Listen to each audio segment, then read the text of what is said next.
నమస్తే మామ, మా ఫ్రెండ్ పుట్టినరోజు ఉన్నదని వెళ్ళాం. మా ఊడే సీనిగడు అంటే మా ఊడి కన్నా పెద్ద సీనిగడు ఈ వర్షం. మా ఊడు తగ్గనే వర్షం కూడా పట్టదు. మా ఊడైతే బండి అయితే రింగులు అయిపోయింది అన్నాడు.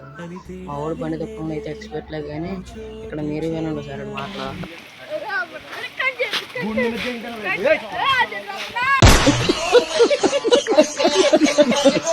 మేము ఇక్కడ కేక్ కటింగ్ చేసేది కూడా మంచి ప్లేస్ ఏం కాదు. ఇక్కడ పక్కన మాసం కొడతారు, మాసం కొట్టి పక్కన ఉడికి కటింగ్ చేస్తారు. మా ఊరు ఇంట్రెస్ట్. మా ఊరికి అయితే కేక్ పేరు అయితే వినయ్ గీత అని రాయిపించారు మా ఫ్రెండ్స్ అయితే. ఒక కేక్ మీద అయితే పర్లేదు, 2 కేకుల మీద కూడా రాయిపించారు. ఇంకొక పాము కూడా వెళ్ళేట్టు ఒక్కొక్కడు కొట్టాడండి. వాడికి సేపు లేవైతే ఇంకా ఈడ మా బొంత కొడుతాడు. మా యువతారం చూసారు ఎలా ఉన్నదో. మా ఫ్రెండ్ చూడండి అక్కడ వెనకాల ఎలా ఊతున్నాడు వాకలే. ఈ రోజు ముఖ్యాంశాలు ఇవే మరి.